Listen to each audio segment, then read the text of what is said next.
I've been waiting 40 years for this.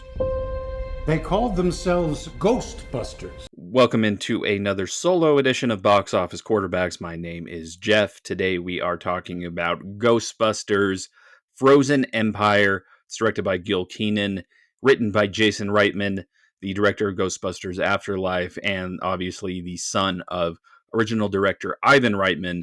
So this once again carries on the story of the Spengler family, in particular the kids Phoebe and Trevor, played by Finn Wolfhard and McKenna Grace.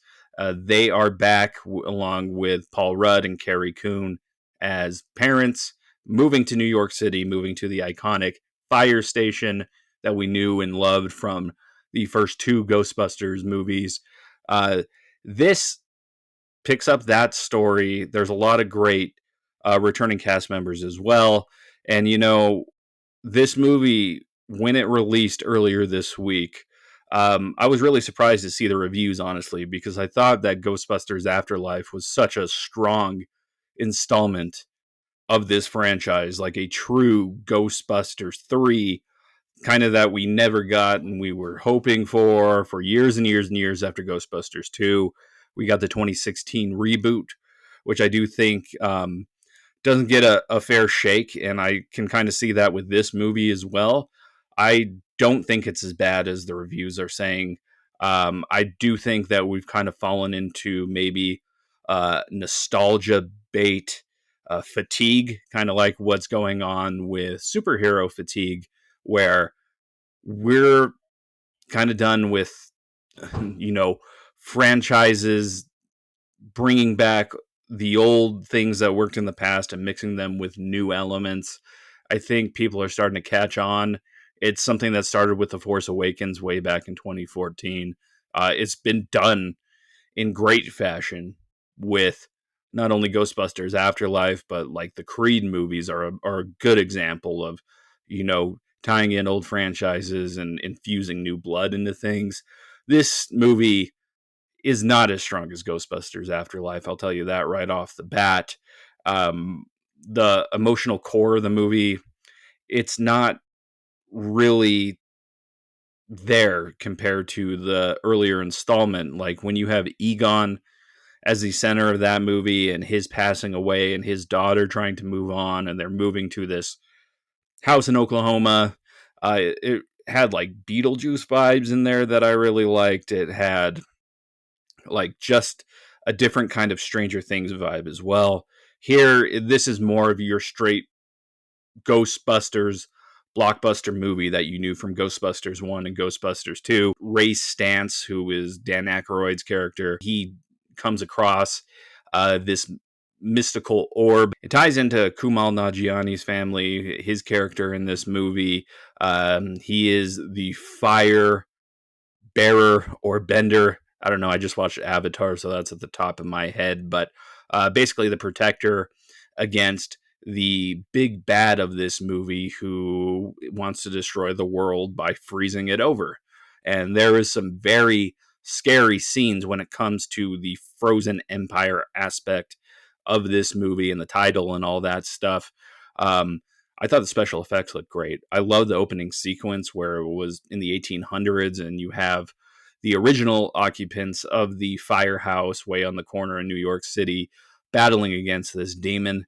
Got some fun cameos from people like Patton Oswalt. You know, you do get the original Ghostbusters back. Annie Potts is back.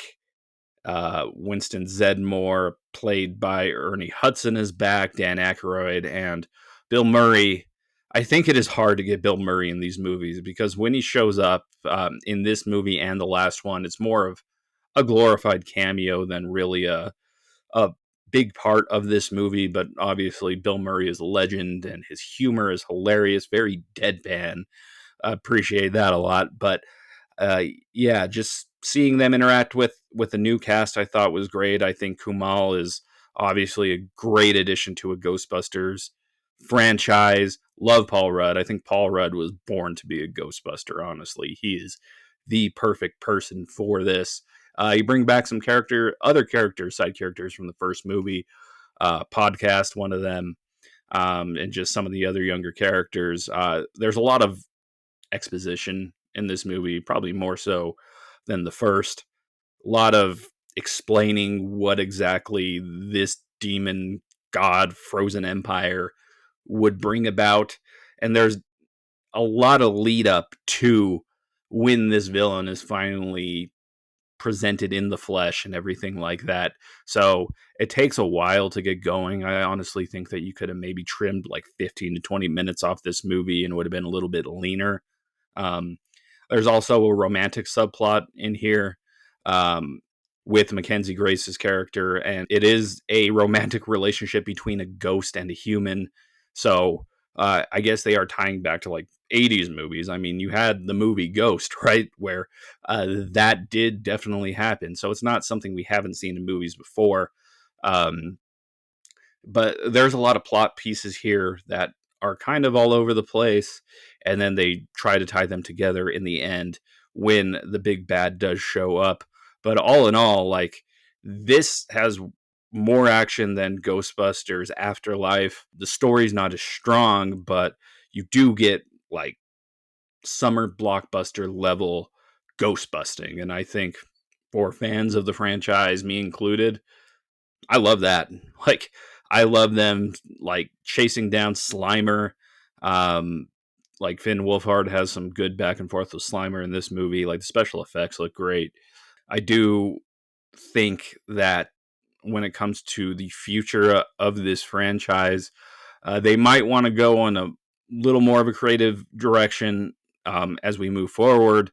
Like the older cast is they're getting up there, and even in this movie they're talking about the golden age and how they want to spend the rest of their years. Like, I do think it's time to really pass the reins to a new version of the Ghostbusters, like a whole entire new roster, um, whether that be Paul Rudd, McKenna Grace, or Finn Wolfhard coming back, or you know, getting Kumail Nanjiani on board, Patton Oswalt. I think Bill Hader would make a great uh, Ghostbuster, a modern day Ghostbuster. But with the reviews of this movie and the box office, I think we are looking at like 43 million opening weekend for this. So it's going to have legs, I think, for us to see another continuation of this franchise. I do think maybe like a new animated series, like the real Ghostbusters, could be on the table, or maybe live action TV show.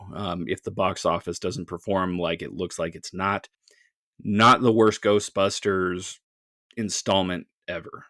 Like it really isn't. Like, and you can argue that there's really no bad movies in this franchise. Like, I do think Ghostbusters 1 and 2 are obviously going to be number 1 and 2 from now until the end of time.